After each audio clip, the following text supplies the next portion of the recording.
J'ai vécu 30 ans sans savoir que certains aliments pouvaient être faux. 1.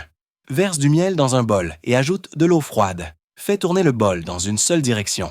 Si des traits apparaissent, le miel est faux. Si le motif ressemble à un rayon d'abeille, alors il est authentique. 2. Prépare un bol avec de l'huile de cuisson et place une gousse d'ail dedans. Laisse reposer 5 minutes. Si l'ail ne change pas de couleur, l'huile est de bonne qualité. 3. Mets un peu de jus d'orange dans un verre et mélange-le avec une serviette en papier. Si la boisson devient transparente, elle est entièrement artificielle. 4. Saupoudre un peu de poudre de matcha sur une feuille blanche et frotte doucement. Un matcha véritable laissera une trace, un faux non. 5. Si des chaussures en cuir s'humidifient dès qu'elles touchent l'eau, ce n'est pas du vrai cuir. Le cuir authentique ne se mouille pas si facilement.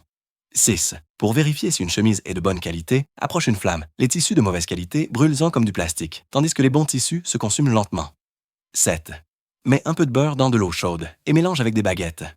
Le vrai beurre fond lentement. S'il devient mousseux, c'est de la margarine. 8.